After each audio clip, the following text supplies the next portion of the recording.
2018 and 2019 by far were the worst booking years of Roman Reigns' career. Now, he ended up having an incredible peak as the Tribal Chief, the greatest WWE Championship run that I've ever seen in WWE history, in my personal opinion. But before that Tribal Chief took off in 2020, before then, I think Roman Reigns is probably sick and tired of WWE's booking. I want to recap the full timeline of 2018 and 2019 of what they were doing with Roman Reigns. Mind you, they had been pushing Roman as the face of the company at this time frame. Even though, yes, he had been rejected by the fans for years and years and years, WWE didn't care. They still were pushing Roman as their top guy. And the way they were booking him in 2018, 2019 was actually atrocious, if you ask me. They were basically telling us, he's your top guy. You have to accept him in that spot. But they were booking him terribly. Before we start, as always, hit the subscribe button to the YouTube channel to be updated with all wrestling content and to be updated when we go live for the No Name Wrestling Podcast, 5 p.m. Eastern Time Zone. You don't want to miss that. And follow the other social medias, Narcolepsy Boy 94 for all platforms for other wrestling content. This is the timeline of 2018 for Roman. So, Royal Rumble was cool. 2018 Men's Royal Rumble was one of the greatest Royal Rumbles of all time, like Shinsuke Nakamura getting the big W.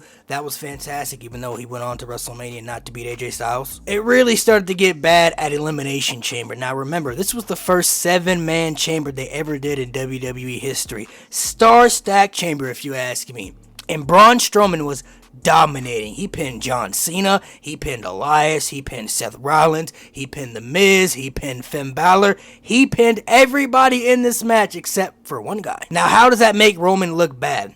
Roman Reigns obviously was going to be the winner of this match, even though most of us didn't want Roman to win because we really didn't want to see a Brock and Roman WrestleMania main event again. But if you want the fans to cheer Roman as a babyface, the way you booked that match was not it. Mind you, this was still peak Braun Strowman. Fans were still behind Braun Strowman and wanted him to get that top push. And you had him dominate the entire chamber, only for him to lose to the one guy in the end that majority of the fans don't want to really see win this match. And that led to what I believe is the worst WrestleMania main event of all time. Brock Lesnar versus Roman Reigns at WrestleMania 34. It was doomed from the start. I genuinely don't understand how WWE planned this out ahead of time or whatever and thought the fans were really going to be fully invested into this match when you had the two guys in the main event that majority of the audience really did not care to see as the Universal Champion. People were sick and tired of Brock Lesnar being champion because whenever he showed up, his matches would disappoint and he just wasn't really providing the best overall stories and quality for the fans to really care. And we already know how they felt about Roman Reigns not accepting him in that top spot as, the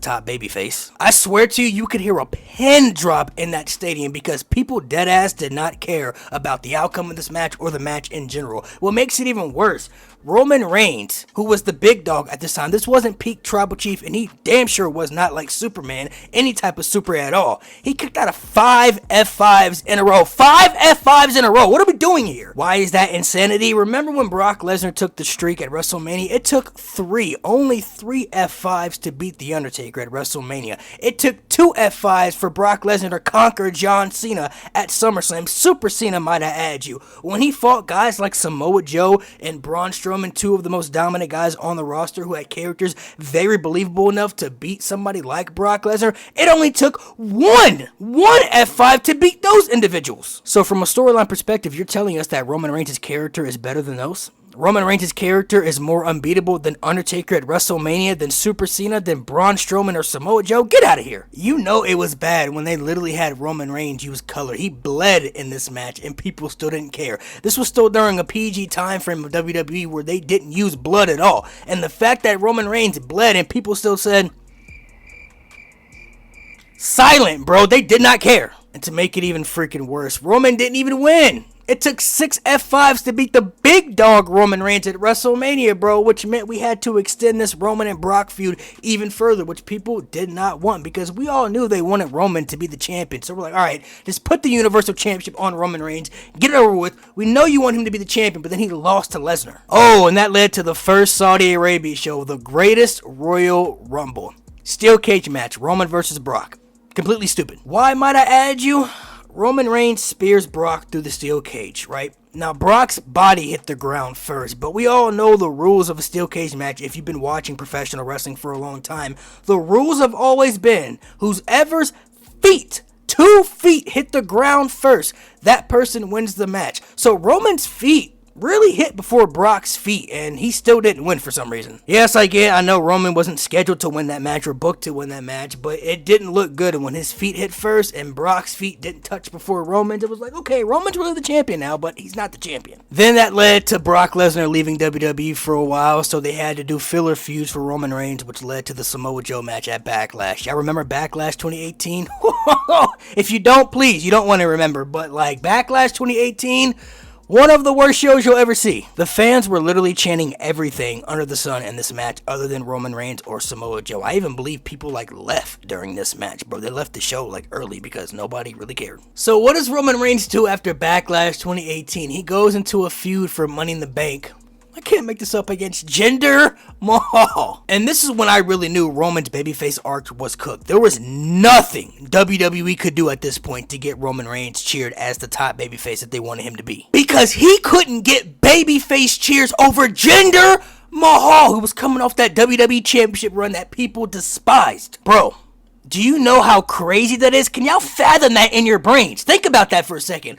Roman Reigns couldn't get natural babyface reactions fighting Jinder Mahal. After that feud, we get to the Bobby Lashley feud, who came back in 2018. But this was actually pretty good leading up to Extreme Rules. Like, they had a very good brawl in an episode of Monday Night Raw. Like, the feud was very intriguing. And then we get to Extreme Rules, and shockingly, Bobby Lashley actually pins Roman Reigns 1, 2, 3 clean in the middle of the ring. But they even messed that up. Why might I add you? Because Brock Lesnar still needs a challenger for SummerSlam right now. We all expected Roman and Brock to run it back, but when Bobby Lashley beat Roman at Extreme Rules, we're like, Bobby Lashley might as well be the #1 contender, because at that time, remember, the dream match was still Bobby Lashley versus Brock Lesnar, the match that we hadn't gotten at that point, even though when we did get them, they didn't live up to the expectations. But at that time in 2018, we still really wanted to see that dream match. And since Bobby actually pinned Roman, it would have made a lot of sense for him to go fight Brock at SummerSlam, or at least make it a triple threat. But nope, they ran back Bobby versus Roman one more time on an episode of Monday Night Raw, which I was there live in person for.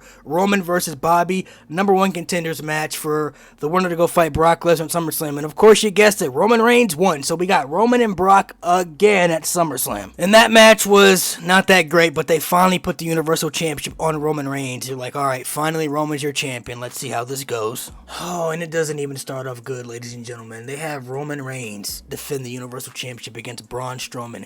Inside Hell in a Cell, Braun Strowman cashing in his Money in the Bank. This could have been good, because Roman Reigns and Braun Strowman the year prior had a very good feud in 2017. One of the most physical and hard-hitting feuds of that year. So we already knew the chemistry between these two was off the charts. But how did they structure and book this match? The worst way possible. They literally had Brock Lesnar. This guy, Brock Lesnar. They had Brock Lesnar show up and interrupt the match, kicks down the door, beats up both Roman and Strowman, F5s both guys, and the match just ends. What kind of shit is that? A Hell in a Cell match ended in a no contest because the two guys in that match were unable to compete because one guy beat them up. Did we not see Mick Foley like almost die damn near in a Hell in a Cell match? We saw him get thrown off the cell and chokeslammed through the cell all in one match, and it continued. We've seen wars, bloodbaths inside Hell in a Cell matches, bro. It's one of the most physical matches in WWE history. Maybe the most demonic structure to ever be created. And they ended it in a no contest? This is a load of barnacles. And then he had a little Shield reunion, which, you know, that was cool, I guess you could say. If you liked it, you know, that's fine. But it was okay at best, if you ask me. That led to Roman Reigns defending the Universal Championship against Braun Strowman and Brock Lesnar at Crown Jewel in Saudi Arabia. But that never happened because we all know the leukemia situation came back up with Roman. He had to relinquish the championship. It was very sad, I'm not gonna lie. We all just wanted the best for Roman and to get healthy as possible. And he did that. He came back, had the match with Drew McIntyre at WrestleMania 35, which was okay, and then afterwards everything else just went downhill. You could even argue his 2019 booking was worse than 2018. The reason his 2018 booking was bad was mainly because, you know, it just made it hard for the fans to want to cheer and accept Roman based off how they were booking him. The positions they were putting him in and how they were structuring his booking just made it harder and harder for the fans to really want to cheer Roman as a babyface. But in 2019, it really seemed like they didn't even care what they were doing with him. To sum it up short, this guy in a calendar year lost pay-per-view matches to Shane McMahon, to Eric Rowan, King Corbin, Roman Reigns in 2019. Why is he losing pay-per-view matches to Shane McMahon? Why is he losing to Eric Rowan? Why is he losing to King Corbin, bro? Like, this is supposed to be the top guy. I get it, like, he's not going to win every single match. He's losing pay-per-view matches, though, to Shane McMahon, out of all people. Do you want to know who Roman faced at SummerSlam that year? Nobody. He didn't even have a match at SummerSlam. Roman Reigns fought nobody at SummerSlam in 2019. Do you see this match right here? Team Hogan versus Team Flair in Saudi Arabia. If we're being honest, Roman Reigns is above a match like this. Look at the people he's teaming up with. Do you see Roman Reigns right now as the Tribal Chief being in a match like this? No, you don't, because it just doesn't fit. The dog food storyline, this dude was getting dog food dumped on him. He had a whole storyline revolved around dog food because his nickname was the Big Dog, bro. I can't make this stuff up. Like I've always said, not all the years for Roman's Big Dog run were bad, right? But 2018, 2019, I can't defend it. It was genuinely generational bad. Like, man, those years had to be really rough for Roman. I genuinely want to see him talk about that on a podcast someday, like how he really felt about that run in 2018, 2019. WWE was really putting this man in positions where it was like, you're matching him up against superstars that people don't want to see him face, and he can't even get cheered over. You're having him, win certain matches where he's looking too strong, which wasn't fitting his character arc. He's having storylines that aren't benefiting his character, like dog food and stuff, and oh my gosh, bro.